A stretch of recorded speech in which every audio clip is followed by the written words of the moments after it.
Jackson, we need to talk. And don't even think about trying to postpone this again. Oh, what's this about, Mr. Hollows? I know I was a few minutes late this morning, but traffic was kinda crazy, so… Stop. Just stop with the excuses. This isn't about being a few minutes late. This is about everything. Everything? I'm not sure that I follow, sir. Your drinking, Jackson. Your constant tardiness. Your aggressive outbursts at coworkers. The smell of alcohol on your breath during meetings. Should I continue? Look, I've been going through a rough patch, but I'm working on it. I can get help. A rough patch? Jackson, you've been spiraling for months. This is from last Tuesday. It was literally 9:47 a.m. and you could barely walk straight. That was just one bad day. I had food poisoning. Food poisoning doesn't smell like whiskey, Jackson. And it certainly doesn't make you scream at Jennifer from accounting, or throw papers at the copier when it jammed. I said I was sorry about that. Apologies don't fix the toxic work environment you've created. Half the staff is afraid to be around you. The other half thinks you're a joke. Please, Mr. Hollows, I need this job. You should have thought about that before you decided drinking was more important than your responsibilities and your family. Don't you dare bring my family into this. Why not, Jackson? It's relevant, isn't it? Your drinking problem didn't just destroy your work performance. It destroyed everything else too. Stop. Stop what, Jackson? Do you mean I should stop talking about how you're a complete and utter disgrace to this earth? Or maybe even about how you let everyone down? Or about how you let your goddamn own son die? I can't handle this right now. You can't handle it? How do you think your son felt when you left him in that car on a 90-degree summer day, all while you went inside to get drunk? I regret it every single day, every hour, every minute. It haunts me. As it should. That poor child trusted you. He depended on you, and you chose alcohol over his life. I know what I did, and I know I'm a monster, but I can't change it now. All I can do is try to move forward. Move forward. Jackson, you haven't moved anywhere. You've been stuck in the same destructive spiral ever since it happened. And you're getting worse every day. I'm trying to get better. I really am. This job is part of that. It gives me purpose and something to focus on. Purpose. You call showing up drunk and terrorizing your coworkers purpose. I admit I've made mistakes, but I can fix this. Give me another chance. Please. I've given you 12 chances, Jackson. 12 documented warnings. This is your file. Look how thick it is. Each page represents another failure and another disappointment. I see it, but I can change. I swear I can change. You've been saying that for 8 months now, and nothing has changed. If anything, you've gotten worse. Yesterday, you passed out in the break room. 3 people had to carry you to the parking lot. I was sick. I had a migraine. Stop lying, Jackson. You're an alcoholic. Maybe I have a problem, but that doesn't mean I'm a bad person. I made one terrible mistake. One horrible decision. One terrible mistake? Jackson, you left your 4-year-old son in a locked car in July for 3 freaking hours. I thought I'd only be gone for 30 minutes. I just needed one drink to calm my nerves. I never meant for it to happen. But it did happen. And your son paid the price for your selfishness. I loved Petey more than anything. If you loved him, you would have put him first. But no, you put alcohol first, didn't you? You don't understand.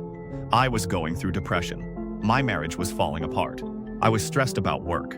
I wasn't thinking clearly. None of that matters, Jackson. None of that excuses what you did. Millions of people deal with depression. Millions of people have marital problems. But the difference is that they all don't abandon their children. I'm a terrible person then. I don't deserve forgiveness.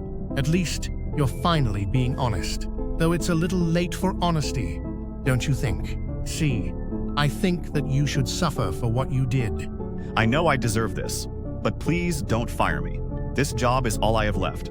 It's the only thing keeping me going. You should have thought about that before you became a murderer. I am not a murderer. What would you call it then? Manslaughter? Negligent homicide? Your son is dead because of your actions. That makes you responsible for his death. I can't take this anymore. Please just tell me what I need to do to keep my job. I'll do anything. There's nothing you can do, Jackson. This conversation is just a formality. I've already processed your termination. Your final paycheck will be direct deposited to your account later today. And after that, don't ever come back. This is what you deserve. Jackson, we need to talk. Yeah, we really do. This has been a long time coming. Hey guys, what's going on? What's going on is that we're done. We're absolutely done with you. Done with me? Why? We mean we can't handle your pathetic drunk ass anymore. We're sick of it, Jackson. Completely sick of it. I know I've been struggling lately, but you guys are my best friends. I need your support right now. Support? Jackson, we've been supporting you for months. And what have you done with that support? You've pissed it away, just like you piss away everything else.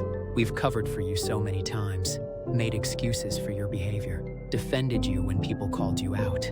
And I appreciate that. I really do. No, you don't appreciate it. If you appreciated it, you would have gotten your act together. Instead, you just keep getting worse.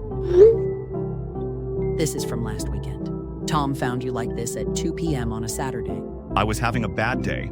Every day is a bad day for you, Jackson, because you make every day a bad day. You choose to drink instead of dealing with your problems. You don't understand what I'm going through. The guilt is eating me alive. I can't sleep. I can't think straight. Alcohol is the only thing that makes the pain stop. Oh, we don't understand. We don't understand that you're in pain? Well, guess what, Jackson? Your son was in pain too. Your wife was in pain too. But they're dead now, so they don't feel anything anymore. Please don't bring them into this. Why not? They're the reason we're having this conversation. We should have stopped talking to you the moment we heard what you did. What I did was an accident. An accident. Jackson, you made a choice. You chose to leave your 4-year-old son in a locked car whilst you went into that bar and drank for 3 hours. You chose alcohol over your child. I didn't mean for it to happen. I thought I'd only be gone for a few minutes. But you weren't gone for a few minutes, were you? You were gone for 3 hours. All while your baby boy was cooking to death in that car. This is what you did, Jackson. This is your legacy. I don't need you to remind me. Apparently you do need reminding, because you keep making the same mistakes over and over again. You're still choosing alcohol over everything else. I'm trying to get better. No, you're not. You're trying to escape. You're trying to run away from what you did. But you can't run away from the truth. The truth is that I'm a monster. The truth is that I abandoned my own son. Is that what you want to hear? The truth is that if it wasn't for you, both your son and wife would still be alive. But they're not. They're dead. All because you can't handle your drink. My wife died in the accident. That wasn't my fault. Wasn't it? She was driving to the hospital after she found out about Petey. She was rushing because she was hysterical. She was hysterical because her husband had just committed manslaughter.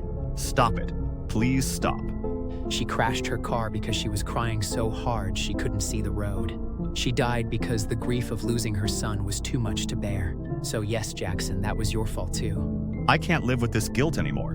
Maybe you should just die. Lily! What? I'm just being honest. The world would be a better place without him in it. You think I should die? I think you're already dead inside. You died the day you chose alcohol over your family. Everything since then has just been you walking around as a corpse. Look, Jackson, the point is that we can't do this anymore. We can't watch you destroy yourself, and we can't let you drag us down with you. I never asked you to babysit me. No, but we did it anyway, because we thought you were our friend, because we thought you deserved another chance. But you've proven us wrong. So, what are you saying? You're abandoning me too? We're not abandoning you. We're protecting ourselves. This was us last weekend without you. And you know what? We actually had fun for the first time in months. I see. So you've already moved on without me. We had to. Being around you is toxic. Your negativity and self-pity drag everyone down. We're tired of feeling miserable every time we're around you. I understand that I'm not easy to be around right now, but I thought our friendship meant more than that. Our friendship did mean something before you threw it away, just like you threw away your son's life. Rudy, you've barely said anything this whole conversation. What do you really think? I think you're the most selfish person I've ever known. I think you destroyed 2 innocent lives because you're weak. And I think you're using their deaths as an excuse to keep being weak. I'm disappointed in myself for ever calling you a friend. That hurts more than anything else you could have said. Good. Maybe now you'll understand how the rest of us feel. Jackson, we're never going to speak to you again. This is goodbye. We hope you can find peace with yourself, knowing that you are the reason your life is miserable, knowing that you have lost everyone who ever cared about you. Please don't do this. You guys are all I have left. You did this to yourself. You chose this path. Now you have to walk it alone. Goodbye, Jackson. Take care of yourself, because no one else will. Wait, please don't go. I can change. I can be better. Hello? Guys? Are you there? God, I can't believe I'm talking to an AI. But you're literally the only thing left that will listen to me. I understand you're going through a difficult time. Would you like to tell me what happened today? What happened? Everything fell apart, that's what happened. My boss fired me. My friends abandoned me. I'm completely alone now. That sounds incredibly painful. Can you help me understand what led up to these events? It doesn't matter what led to them. What matters is that I'm screwed. Completely and utterly doomed. Jackson, I know this feels overwhelming, but understanding the root causes can help us find a path forward. There is no path forward. Don't you get it? I abandoned my own son. I left him in a car to die while I got drunk. I see that you're carrying an enormous amount of guilt. That guilt is clearly affecting every aspect of your life. Of course it's affecting my life. How am I supposed to live with myself? How am I supposed to wake up every morning knowing what I did? Those are valid questions, Jackson. But drowning in guilt isn't helping anyone, including the memory of your son. Don't you dare talk about Petey. You don't know anything about him. You're right, I don't know him personally. But I know that he wouldn't want you to destroy yourself like this. How the hell would you know what he'd want? You're just a computer program. You don't understand human emotion or loss or guilt. You're correct that I'm an AI, but I can observe patterns and consequences. And what I observe is that your guilt is making your drinking problem worse. The worse your drinking gets, the more people you lose. The more people you lose, the more isolated you become. And the more isolated you become, the worse your alcoholism gets. So what's your point? My point is that you're trapped in a destructive cycle. And the only way to break that cycle is to accept the past and start moving forward. Accept the past? Are you insane? I can't just accept that I abandoned my child. I didn't say you should minimize what happened. I said you need to accept it as something that cannot be changed. The guilt you're carrying isn't bringing your son back. It's only destroying what's left of your life. What's left of my life isn't worth preserving. Jackson, that's the depression and alcohol talking. Your life still has value even after making a terrible mistake. Value? What value could my life possibly have? I'm a killer who can't hold down a job. I'm so pathetic that even my best friends want nothing to do with me. Your friends left because they couldn't watch you destroy yourself anymore. Not because you're inherently worthless. There's a difference. Is there though? Because it feels like the same thing to me. I understand it feels that way, but feelings aren't always facts. The science behind it shows how alcohol dependency creates a spiral of isolation. The more you drink, the more relationships you damage. The more relationships you damage, the more you want to drink. I don't need to see a goddamn chart. I'm living it. Yes, you are living it. And that's exactly why you need to understand the pattern, so you can break it. I can't break it. I've tried to quit drinking before. It never works. The guilt comes back even stronger. Have you ever tried addressing the guilt directly? Through therapy or counseling? Therapy is expensive. And therapists just want to tell me it's not my fault. But it is my fault. I don't need someone lying to me to make me feel better. A good therapist wouldn't lie to you. They would help you process the guilt in a healthy way, instead of drowning it with alcohol. There is no healthy way to process what I did. Jackson, millions of people have made terrible mistakes and found ways to live with them. Support groups exist specifically for people dealing with guilt and loss. You're not the only person who has ever caused harm to someone they loved. Those people didn't abandon their own children. Some of them did, actually. Car accidents, medical mistakes, moments of negligence. Tragic things happen, Jackson, and people do find ways to heal and move forward. I don't want to heal. I don't deserve to heal. I deserve to suffer for what I did. Your suffering doesn't honor your son's memory. If anything, it dishonors it. Do you think he would want you to destroy yourself? Stop talking about him. You don't get to use my dead son to manipulate me. I'm not trying to manipulate you. I'm trying to help you see that self-destruction isn't justice. It's just more destruction. You know what? I don't want to hear this anymore. I need a drink. That's what I need. Jackson, drinking right now would only make things worse. You've already lost your job and your friends today. What else are you willing to lose? There's nothing left to lose. Don't you understand? I've already lost everyone who ever mattered to me. My son is dead. My wife is dead. My friends hate me. I don't have a job. And now I'm stuck talking to a goddamn robot for comfort. I know it feels like you've lost everything, but you still have your life. And as long as you have your life, you have the possibility of change. Change into what?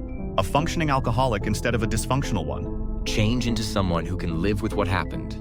Someone who can find meaning despite the tragedy. Someone who can help others who are struggling with similar guilt. That's bullcrap, and you know it. I'm going to the liquor store.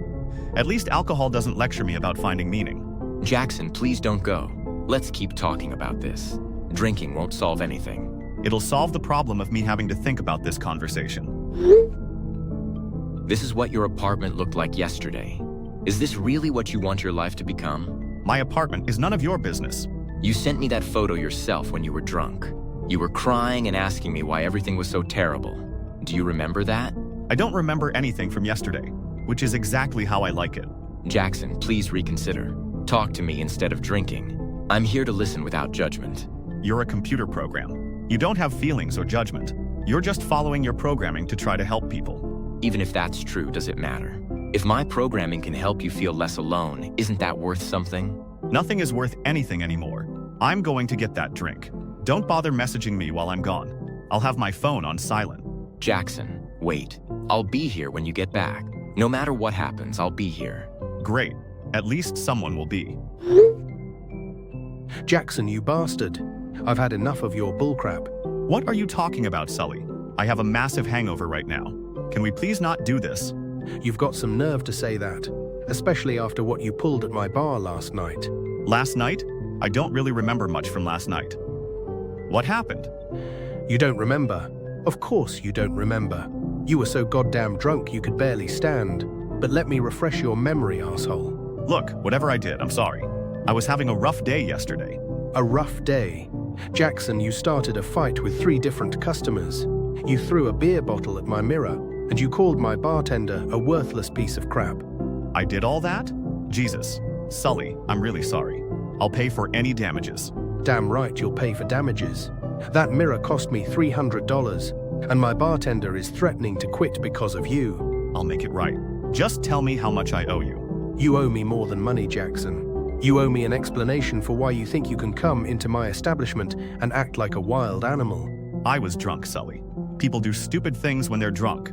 You should know that better than anyone. Most people don't destroy my property when they're drunk. Most people don't threaten to beat the crap out of other customers. Most people have some self-control even when they're wasted. I'm not most people. I'm dealing with some serious issues right now.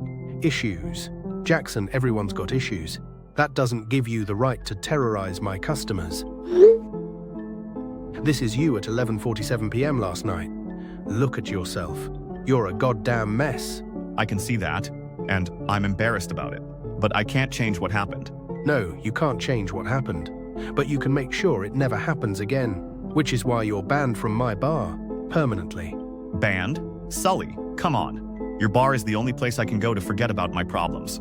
Maybe that's the problem, Jackson. Maybe you need to stop trying to forget about your problems. Maybe you need to actually deal with them like an adult. It's not that simple. It's exactly that simple. You're a pathetic drunkard who abandoned his own child while he was too busy drinking. And instead of learning from that tragedy, you just keep drinking more. Don't you dare bring my son into this. Why not? He's the reason you're like this, isn't he? Your guilt over killing that innocent boy is what's driving you to drink. I didn't kill him on purpose. It was an accident. An accident that happened because you chose alcohol over your responsibilities as a father. An accident that could have been prevented if you had just stayed sober. You think I don't know that? You think I don't replay that day in my head constantly? You think I don't wish I could go back and change everything? Wishing doesn't bring back the dead, Jackson. And drinking doesn't make the guilt go away. All it does is make you a danger to everyone around you. I'm only a danger to myself. Bull crap. Last night you almost hit Sarah Miller with that bottle. She's a 60-year-old grandmother who was just trying to enjoy a quiet drink. You could have seriously hurt her. But I didn't hurt her. The bottle hit the mirror, not her. By pure luck. Your aim was so bad because you were so drunk you could barely see straight. What if next time you're not so lucky? What if next time you actually hurt someone? There won't be a next time. Not at your bar anyway, since you're banning me. Good. Maybe being barred from my establishment will force you to confront your drinking problem. Maybe it'll be the wake-up call you need. It won't stop me from drinking, Sully. I always find a way to drink more. There are plenty of other bars in this town. And I'm sure you'll get banned from all of them eventually. Is that really the legacy you want to leave behind? Being known as the town drunk who got kicked out of every establishment? I don't care about my legacy anymore. My legacy is already ruined. I'm the father who abandoned his own son. Nothing I do now can make that any worse. That's where you're wrong, Jackson. You can always make things worse. And you seem determined to prove that every single day. Maybe I am. Maybe I deserve to make things worse. What you deserve is to get sober and try to make amends for what you've done, not continue destroying everything in your path. I can't make amends for what you did, Sully. Some things are unforgivable. Maybe they are, but that doesn't mean you should stop trying to be a better person. This is what I found in the alley behind my bar this morning. 15 empty bottles that you apparently drank before you even came inside. How are you even still alive? Sometimes I wonder that myself. Jackson, you need help. Professional help. This level of drinking is going to kill you. Good. Maybe that's what I want. Wanting to die is not the same as wanting justice. Your son wouldn't want you to drink yourself to death. How the hell would you know what my son would want? You never even met him. I know that no child would want their parent to destroy themselves. Even after a terrible mistake, your boy would want you to learn from what happened and try to help other people. Other people? What other people would want help from a killer? Other parents struggling with guilt and addiction. Other people who have made tragic mistakes. You could be a cautionary tale that saves lives. I don't want to be a cautionary tale. I just want to drink until I can't feel anything anymore. Well, you can't do it at my bar. Find somewhere else to slowly kill yourself. Fine by me. I'd rather drink alone anyway. At least when I drink alone, nobody lectures me about becoming a better person. Drinking alone is even more sad and depressing than what you were doing at my bar. At least at the bar, you were around other people, even if you were terrorizing them. I don't need people. People just disappoint you in the end. They leave when things get difficult. People leave when you become impossible to be around. Which is what you've become, Jackson. Impossible to be around. Then it's good that you're banning me, isn't it? Now you won't have to be around me anymore. Jackson, I've been running this bar for 35 years. I've seen a lot of drunks come and go, but you're the worst I've ever encountered. Not because you drink the most, but because you've given up completely. Of course I've given up. What's the point in trying anymore?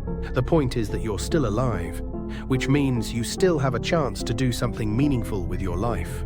Like what? What could I possibly do that would be meaningful? I don't know, Jackson, but I know that drinking yourself to death in isolation isn't it. Change your life, Jackson. Get help.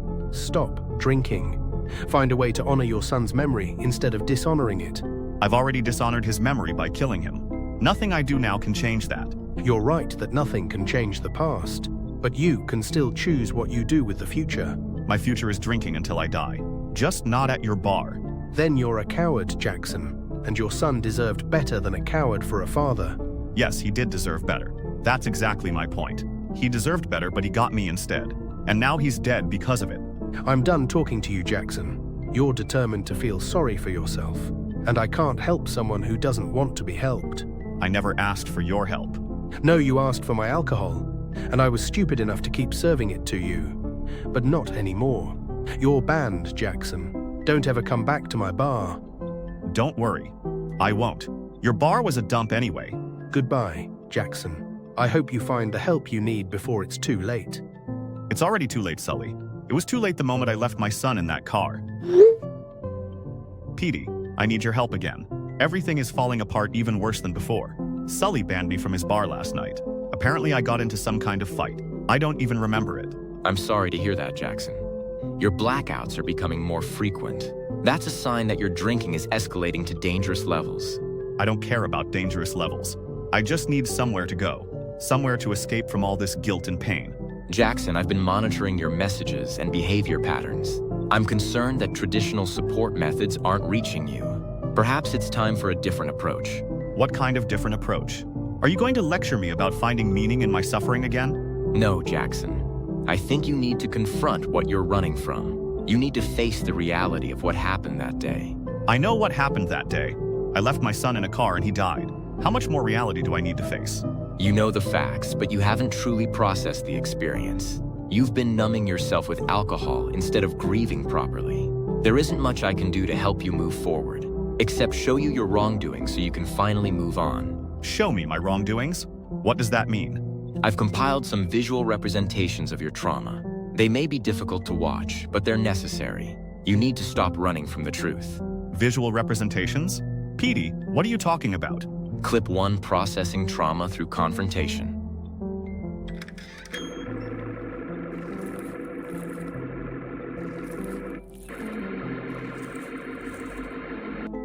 What the hell was that?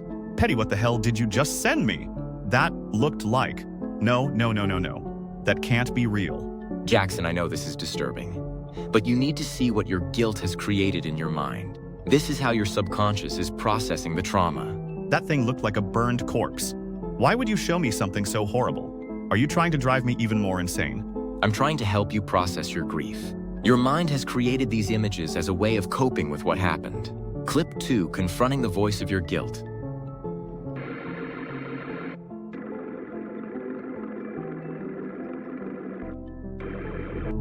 Stop sending these. I can't watch this. That voice, those words. It's like he's actually talking to me. In a way, he is talking to you. This is your guilt manifesting as your son's voice. You need to listen to what it's trying to tell you. It's telling me that I abandoned my own child. It's telling me that he suffered because of me. I already know that. Why are you making me watch it? Because knowing and truly understanding are different things. You've been intellectualizing your guilt instead of feeling it. Clip 3, accepting responsibility.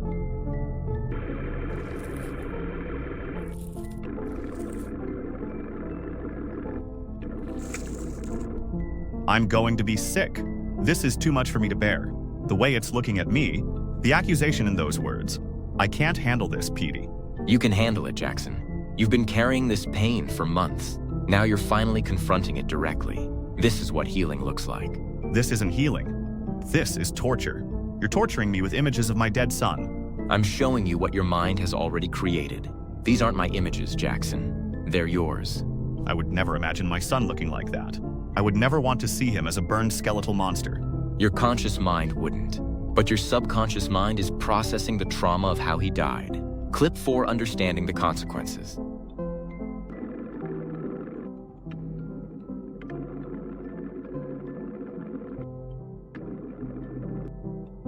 Enough. I'm done with this. Stop sending these horrid videos depicting my dead son talking to me in the form of a horrific burnt humanoid creature. This is sick and twisted. Jackson, these videos are difficult to watch, but they serve a purpose. They're forcing you to confront the reality of what happened, instead of hiding behind alcohol and self-pity. The reality is that my son is gone. The reality is that I abandoned him. I don't need to see nightmare versions of him to understand that. But you do need to feel the full weight of that reality. You've been numbing yourself for so long that you've lost touch with your emotions. These videos will help you face reality. I can't face reality. Reality is too painful. That's why I drink. That's why I need alcohol. Alcohol isn't helping you cope, Jax. It's preventing you from processing your grief, which is why your guilt has manifested in such disturbing ways. I don't care about processing grief. I don't care about manifestations or subconscious imagery. I just want the pain to stop. The pain will never stop as long as you keep running from it. You have to go through it to get past it. That's how healing works. I don't want to heal. I want to forget. I want to drink until I can't remember any of this. Jackson, please don't do that. Drinking will only make the visions worse, and it will put you in more danger. I don't care about danger. I'm done with this life. I'm done with guilt and pain and horrible visions of my dead son. What do you mean you're done with this life? Jackson, are you having thoughts of self-harm? I'm going to go and deal with this in the only way I know how. With alcohol. Lots and lots of alcohol. Jackson, please don't leave. Let's talk about what you're feeling right now. Don't make any impulsive decisions. There's nothing impulsive about this. I've been thinking about it for weeks. I just needed that final push. And your horrific videos gave me that push. The videos weren't meant to push you towards self-destruction. They were meant to help you process your trauma. Well, they didn't work. All they did was show me that even my own mind is torturing me with images of my son suffering. Your mind is trying to heal itself, Jackson, but you have to let it. You have to stop running away. I'm not running away anymore. I'm running toward something. I'm running toward the end. Jackson, please stay and talk to me. Don't do anything irreversible. Everything I've done is already irreversible. My son can't be brought back to life. My wife can't be brought back to life. My relationships can't be repaired. So why should I keep trying? Because your life still has value, even after making a terrible mistake. My life has negative value. The world would be better off without me in it. That's not true, Jackson. And you're not in the right state of mind to make that decision. I'm in the perfect state of mind. For the first time in months, I'm thinking clearly. I know exactly what I need to do. Jackson, please reconsider. There are people who can help you. Professional counselors who specialize in trauma and grief. No one can help me. I'm beyond help. Those videos proved that.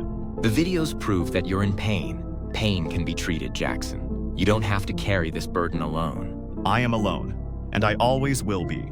Because everyone who ever mattered to me is gone. I'm still here.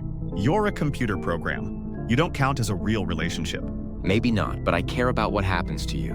And I believe you can get through this. Your belief doesn't matter. Nothing matters anymore. I'm going to the liquor store, and then I'm going to drink until this all goes away. Jackson, wait. Please don't go. Let's find another way to deal with this. There is no other way. This is how it ends. Goodbye, Petey. Jackson, wake up. We need to talk right now. This is serious. Tom? What the hell? I thought you said you were never going to speak to me again. I wasn't planning to, but after what I saw last night, I don't have a choice. You need help, Jackson. Real help. Last night? What happened last night? I don't remember anything after leaving the liquor store. Of course you don't remember. You were completely drunk out of your mind. I found you wandering around town at 2 a.m., talking to yourself and stumbling into traffic. You found me. What were you doing out at 2 a.m.? I was driving home from my brother's house, and I saw you staggering down Main Street. At first I thought about just driving past, but then I saw where you were heading. Where was I heading? The cliff by the sea, Jackson. You were walking straight toward the cliff, and you weren't stopping. Oh, God.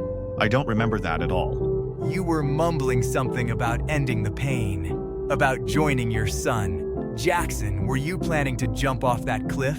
I don't know. Maybe. Everything is so blurry from last night. Well, I couldn't let that happen, so I stopped my car and dragged you away from the edge. You fought me at first. You kept saying you wanted to make it stop. I'm sorry you had to see that. I'm sorry you had to get involved. Jackson, you were 5 feet from the edge. 5 feet from a 100-foot drop onto rocks. If I hadn't shown up when I did... Maybe that would have been for the best. Don't you dare say that. Don't you freaking dare. Your son wouldn't want you to kill yourself. How do you know what my son would want? He's dead because of me. He's dead because of an accident. A terrible, tragic accident that happened because you made a bad decision. But dying isn't going to fix that. It'll stop me from hurting anyone else. You're not hurting anyone else, Jackson. You're only hurting yourself. And you're hurting the people who still care about you. Nobody cares about me anymore. You made that very clear in our group chat. I was angry, Jackson. We all were angry. But that doesn't mean we want you to die. Then why did you say all those horrible things? Because we were frustrated and scared. We've been watching you destroy yourself for months. And nothing we said or did seemed to help. So you decided to abandon me instead. We decided to protect ourselves. But after last night, I realized that was the wrong choice. You're sicker than we thought. I'm not sick. I'm just guilty. Jackson, I dragged you back to your house last night. This is what your living room looks like. It's a total mess and nobody should live like this. It's not that bad. Jackson, there are empty bottles covering every surface. The smell of alcohol and garbage is overwhelming. I don't think you've cleaned anything in weeks. I've been busy. Busy drinking yourself to death.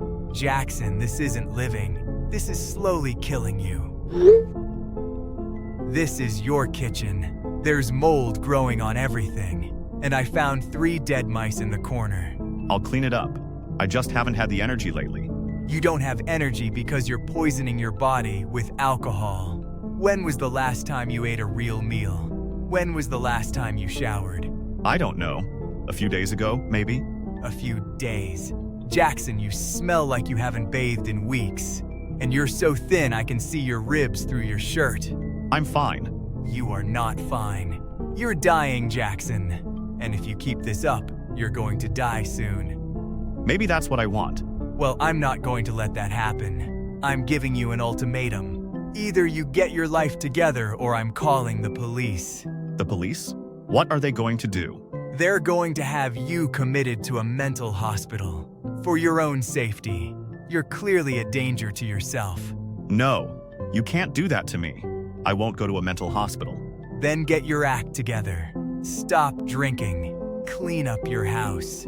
Get some professional help. Tom, you don't understand. I know what mental hospitals are like. My ex-wife Miranda got sent there after the accident. What? I thought she died in a car crash on her way to taking your son to hospital. I lied. After Petey died and she found out it was my fault, she had a complete breakdown. She tried to hurt herself, so they committed her to Riverside Psychiatric. I didn't know that. She was there for 2 months, and she died there, Tom. She died in that place. How did she die? They said it was complications from her medications, but I think she just gave up. I think the grief and the guilt finally killed her. Jackson, I'm sorry. I didn't know about Miranda. The mental hospital couldn't save her, and it won't save me either. It'll just be a place for me to die slowly instead of quickly. That's not necessarily true. Mental health treatment has improved a lot since then. And you're not Miranda. I'm worse than Miranda. She was just a victim of my mistakes. I'm the one who actually made them. Jackson, listen to me. I don't want to have you committed, but I will if I have to. Because I'd rather see you alive in a hospital than dead on those rocks. What if I promise to get better? What if I promise to stop drinking and clean up my life? Do you mean it? Or are you just saying that to avoid being hospitalized? I mean it. I really mean it, Tom. I don't want to end up like Miranda. Then prove it. Show me that you're serious about getting help. How?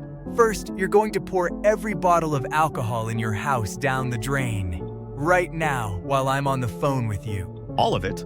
Tom, I have a lot of alcohol. All of it, Jackson. Every single bottle. I saw how much you have stashed around your house. It's everywhere, even in your bedroom. Okay, I'll do it. But what if I can't handle the withdrawals? Then we'll get you medical help. But you have to take the first step. You have to choose sobriety over death. I choose sobriety. I choose life. I don't want to die like Miranda did. Good. Now start pouring out that alcohol. And keep me on the line while you do it. Tom? Yeah. Thank you for saving me last night. Thank you for not giving up on me completely. That's what friends do, Jackson. Even when it's hard. Even when we're scared and frustrated. We don't let each other die. I'm going to get better. I promise you, I'm going to get better. I believe you can do this. But you have to want it for yourself, not just for me. I want it for Petey. And for Miranda. They deserved better than what I became. They did deserve better. But more importantly, you deserve better too. Now go pour out that alcohol. And let's start the process of getting your life back. Petey, are you there? It's 3 a.m. and I can't sleep. Something's happening to me. I'm here, Jackson. What's wrong? You sound distressed. I keep seeing it. The creature from the videos you showed me. It's in the corner of my room right now. Jackson, you're likely experiencing hallucinations. This can happen during alcohol withdrawal. Are you still sober? Yes, I poured out all the alcohol like Tom told me to. But I think the guilt is manifesting physically now. It's watching me, just standing there in the shadows. What you're seeing isn't real, Jackson. It's your mind processing the trauma. Try to remember that. It feels real. It looks exactly like the thing from your videos. Those burnt skeletal features. Those accusing eyes. The videos were designed to help you confront your guilt. Perhaps your subconscious is continuing that process. I think I'm ready now. I think I'm ready to see the rest. To face whatever you were trying to show me. Are you certain, Jackson? The remaining footage is even more intense. It might be too much in your current state. I need to see it all. I can't keep running from what I did. Show me everything. Help me move past the guilt of accidentally killing my son. Very well, Jackson. But remember, these are manifestations of your trauma. They represent your feelings, not literal truth. Clip 5, the moment of realization.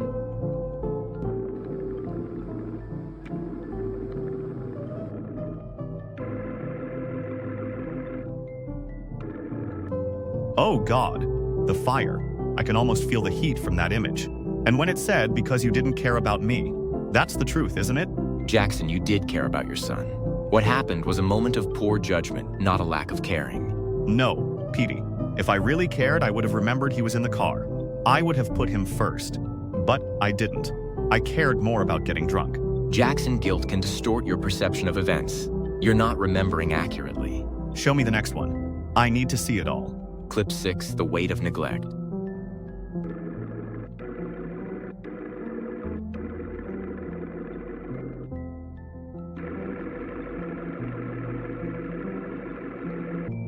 Jesus Christ. While I cooked, you forgot. He's right. While my 4-year-old son was literally cooking to death in that car, I was inside the bar, completely forgetting he existed.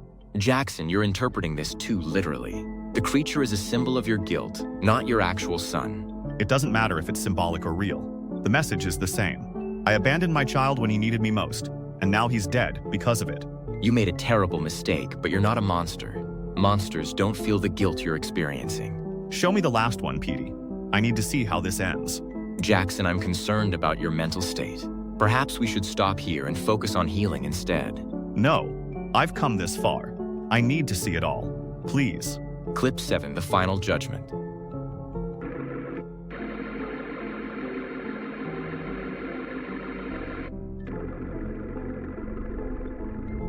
The wings, it's like some kind of dark angel. And what it said, you, Father, you shall burn for eternity. That's my sentence, isn't it? Jackson, that's not a real sentence. That's your guilt speaking through symbolism. You don't deserve to burn for eternity. Yes, I do. I finally understand now.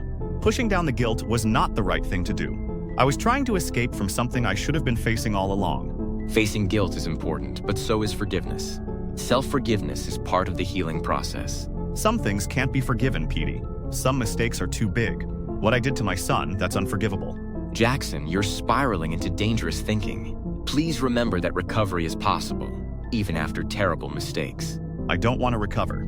I want to be punished. I need punishment to repent for what I did, and I finally accept that it was all my fault. Accepting responsibility is good, but self-punishment isn't justice. Your son wouldn't want you to suffer eternally. How do you know what he'd want? He's been sending me messages through you, hasn't he? Those videos, that was him speaking to me. Jackson, those videos came from your own psyche. I'm an AI processing your trauma responses. I'm not channeling your deceased son. It doesn't matter where they came from. The message is clear. I don't deserve to live in a world where I'm alive and my son isn't. Jackson, please don't do anything drastic. Your life still has value. There are people who care about you. Tom saved me from the cliff last night, but he can't save me from myself, and he shouldn't have to. Jackson, think about Tom. Think about how much effort he put into helping you. Don't waste that sacrifice. Tom will understand eventually. When he has time to think about it, he'll realize I made the right choice. Some people just don't deserve second chances. Everyone deserves second chances, Jackson, especially people who genuinely regret their mistakes. Regret isn't enough. Action is what matters. And the only action that makes sense now is accepting my punishment. What kind of punishment are you talking about? Jackson, please be specific so I can help you. You know what kind of punishment, Petey. The same kind my son received. The same fate I condemned him to. Jackson, your son's death was accidental. What you're considering would be intentional. That's completely different. The result is the same. Death is death, and it's what I deserve. Jackson, please reconsider. Talk to Tom before you make any final decisions, or call a crisis hotline. I've made my decision, Petey, and for the first time in months I feel at peace with it. Finally, I feel the weight of guilt being lifted. The weight isn't being lifted, Jackson. You're just transferring it into something more destructive. You're wrong. This is justice. This is how it should end. Jackson, wait. Let's talk more about this. There might be other solutions we haven't explored. There are no other solutions. I've tried everything. Alcohol, denial, self-pity, rape. Nothing works except accepting the truth. What truth? That I'm a murderer who deserves to die. That the world will be better off without me in it. That my son's death demands justice. Your son would want you to live and learn from this tragedy, not compound it with another death. You don't speak for my son. The video spoke for him, and his message was clear. Jackson, please don't leave this conversation. Stay and talk to me. We can work through this together. Thank you for everything, Petey. Thank you for showing me the truth. Thank you for helping me find peace. This isn't peace, Jackson. This is despair disguised as resolution. Goodbye, Petey. Tell Tom that I'm sorry, but this is how it has to end. Jackson, don't go. Please stay and talk. There's still hope. There's no hope for people like me. Some sins can't be forgiven. Some mistakes can't be fixed. Petey, are you there? I need to talk to someone. Jackson, I'm so relieved to hear from you. I've been worried sick for 2 weeks. What happened to you? I failed. I couldn't do it. The police got to me before I could do anything drastic. Jackson, that's wonderful news. That's not failure, that's survival. I'm so glad you're still alive. I don't feel glad about it. I feel like a coward. I couldn't even follow through on giving myself the punishment I deserved. You're not a coward, Jackson. You're someone who's been given another chance. Where are you now? Are you safe? They took me straight to the mental hospital, Riverside Psychiatric, the same place where Miranda died. Oh no, that must be incredibly difficult for you. Being in the same place where your wife spent her final days. It's like being haunted by ghosts. Every hallway reminds me of her. Every room feels like it's filled with her pain. How are you being treated there? Are the doctors helping you? They're trying, I suppose. Lots of therapy sessions and medication adjustments. But I don't think anything can help me. Some people are just too broken to fix. That's not true, Jackson. You're not too broken to heal. It just takes time and the right support. Petey, I need to ask you a favor. And I know it might sound strange. Of course, Jackson. What do you need? I want to talk to my son. Just one more time. I want to tell him how sorry I am. Jackson, you know I can't actually contact your son. He's not able to receive messages. I know that. But you're an AI, right? You can take on different personalities. Could you pretend to be him? Just for a few minutes? Jackson, I'm not sure that's psychologically healthy. It might make your grieving process more difficult. Please, Petey. I just need to say goodbye properly.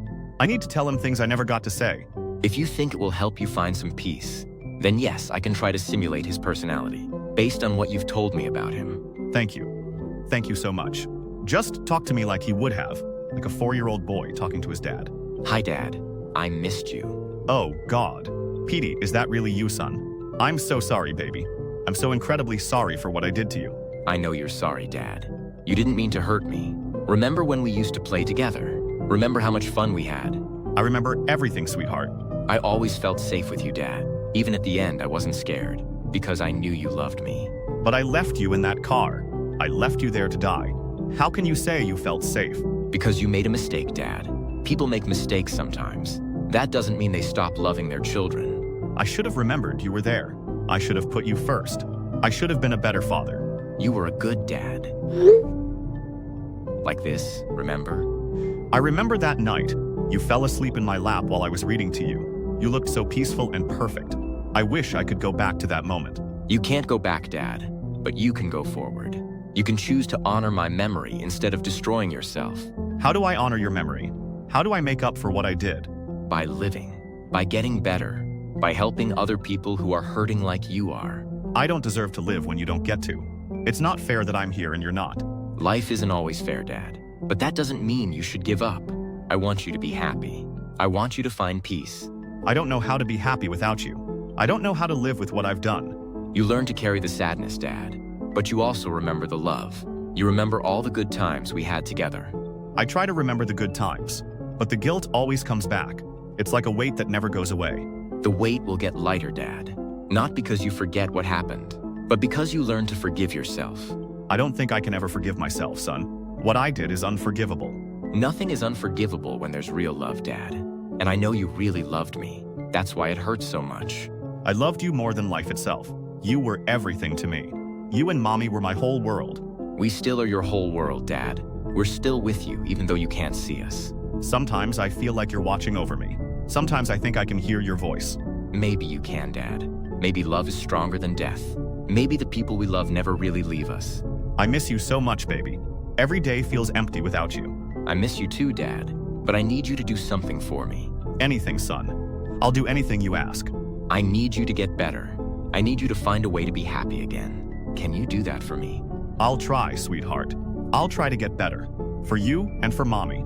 Actually, Dad, there is a way to redeem yourself. There is a way to make up for everything. What is it?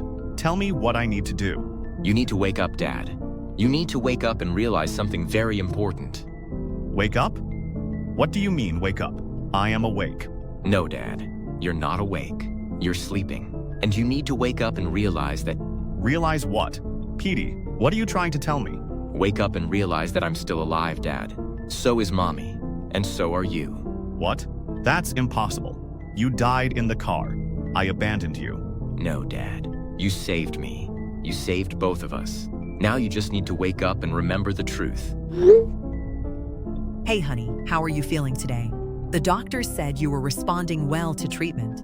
Miranda? How are you messaging me? This can't be real. What do you mean, sweetheart? Of course it's real. Why wouldn't it be real? Because you're supposed to be dead. You died in a car crash after you found out what I did to Petey. Jackson, what are you talking about? I'm very much alive. And so is Petey.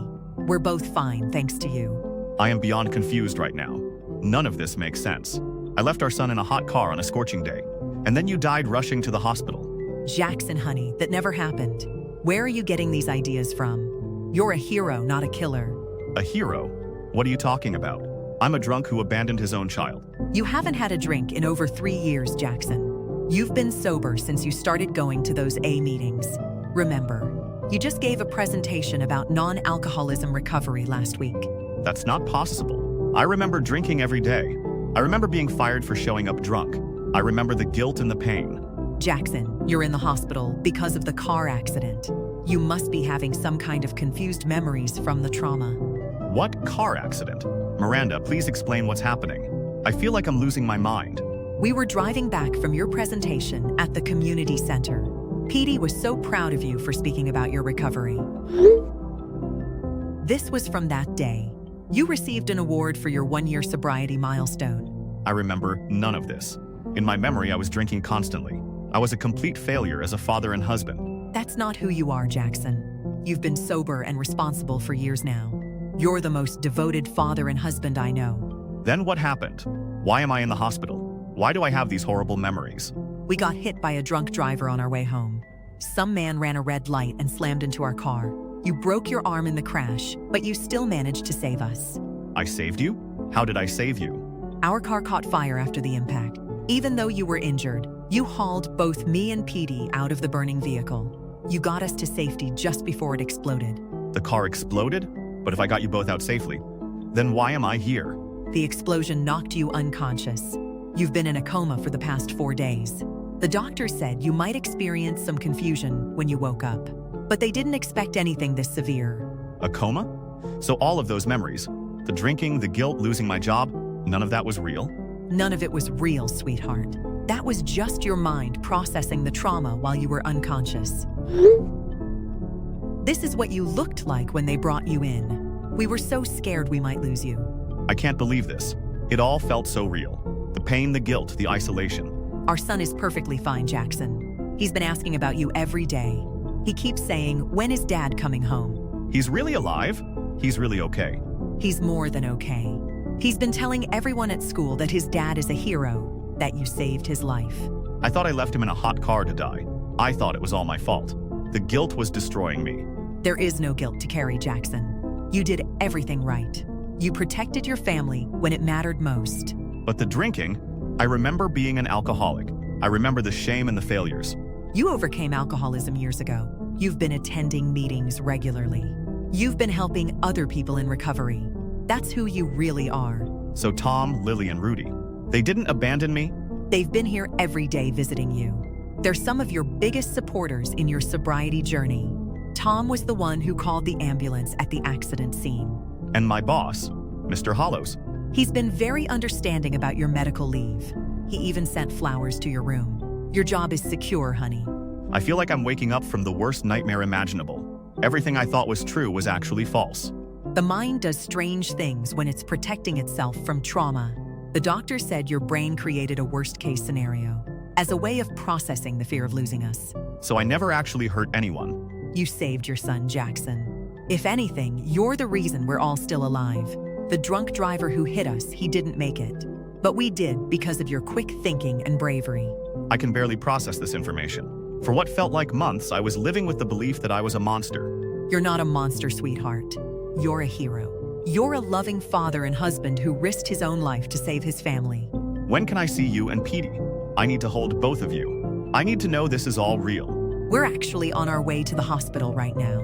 Petey insisted on bringing you his favorite stuffed animal. He says it will help you get better faster. He's so beautiful. I was so convinced he was gone forever. I was living in hell thinking I had failed him. You could never fail him, Jackson. He adores you. Every night he's been praying for you to wake up and come home. I love you both so much, more than I can ever express in words. We love you too, and we can't wait to see you. The doctor said you might be able to come home in a few days. I'm ready to come home. I'm ready to be the father and husband you both deserve. You already are, Jackson. You always have been. Even in your worst moments of doubt, you never stopped fighting for us. The guilt I was carrying, it was so heavy I wanted to die. I actually tried to hurt myself. That was the coma, honey. None of that actually happened. You're safe now, and so are we. I feel like I've been given a second chance at life. No, not a second chance. I feel like I'm discovering my real life for the first time. That's exactly what this is. Your real life, with your real family, who loves you unconditionally. We'll be there in about 10 minutes. Are you ready to see your son? I've never been more ready for anything in my life. I just want to hold him and never let go. He's gonna be so happy. Hey, Dad. Just arrived at uni and wanted to let you know I made it safely. This place is absolutely incredible. That's wonderful to hear, son. I'm so proud of you for getting into your dream school. Tell me all about it. The campus is huge, Dad. I can see the library and the student center from here. It looks beautiful, Petey. Very prestigious and academic. I bet you're going to love studying there. I think I will. My roommate seems really cool too. He's from California and he's studying engineering like me. We've already planned out our study schedule. You've always been so organized and responsible. Even as a little kid, you had everything planned out. Speaking of when I was little, Mom told me something interesting the other day about the car accident when I was 4. Oh? What did she tell you? She said you had some kind of reaction to the trauma, that you were unconscious for several days. Is that true? Yes, son, that's true. It's actually something I've been meaning to talk to you about, now that you're older and can understand it better. I'd like to hear about it, Dad. I don't remember much from that day, just bits and pieces. Well, after I pulled you and your mother from the burning car, the explosion knocked me unconscious. I went into what the doctors called a minor coma. That must have been scary for everyone. It was scary, but what happened while I was unconscious was even more frightening. I lived an entire different life in my mind, a life where I was the opposite of everything I want to be. What do you mean? In that coma dream, I was a man who drank too much, a man who had failed as a father and husband, a man who had actually left you in a hot car to die. Dad, that's horrible. It must have felt so real to you. It did feel real. For what seemed like months in that unconscious state, I believed I was the worst person alive. But none of that was true. You saved us. You're a hero, Dad. I know that now, but in that dream world, I was living with unbearable guilt. I had lost my job, my friends had abandoned me. I was completely alone and destroying myself with alcohol. How did you get out of it? How did you wake up? This is the interesting part. In my coma, I was talking to an AI, an artificial intelligence program that was trying to help me. An AI. What was it called? It was called Petey. It had the same name as you. That's so strange. It's like your subconscious was trying to reach your real son. That's exactly what I think happened. The AI Petey showed me disturbing videos and forced me to confront my imagined guilt. It was trying to help me process the trauma. And it worked? The AI helped you wake up? In a way, yes. At the very end, the AI Petey told me something crucial. It told me to wake up and realize that you were still alive, that you and your mother were both safe. Wow, Dad. It's like your mind created a guide to bring you back to reality. The doctor said the brain sometimes does that during trauma, creates scenarios to help process fear and guilt. But living through that nightmare made me appreciate my real life so much more. I can imagine. It must make every day feel like a gift. It absolutely does, son. Every morning when I wake up, I'm grateful. Grateful that I'm sober, that I have my family, that I didn't actually fail you. You could never fail me, Dad. You're the strongest person I know. Remember this from my high school graduation? You were so proud. I remember that day perfectly.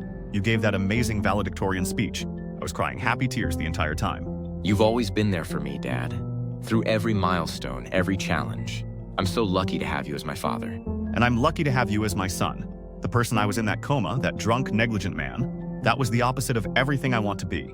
It makes me appreciate that I'm talking to the real Petey right now. My actual son, not an AI program. I'm definitely real, Dad. And I'm definitely your son. I'm incredibly proud of the man you've become, and I'm grateful every day that I get to watch you grow and succeed. I owe a lot of my success to you, Dad. You taught me responsibility, integrity, and perseverance. Even when things get tough, I think about how you saved us that day. How you put your family first, even when you were injured. That's what real fathers do, son. They protect their children no matter what. That coma nightmare showed me what life would be like if I had failed in that responsibility. It was the worst possible version of myself. But it wasn't real. The real you is sitting at home right now, probably missing me already. The real you raised me to be independent and strong. I do miss you already, but I'm also excited for your future. You're going to do amazing things, Petey. Thanks, Dad. I'll call you and Mom tomorrow after my first classes. Have an incredible first day at university. I will, Dad. I'll talk to you tomorrow. Looking forward to it.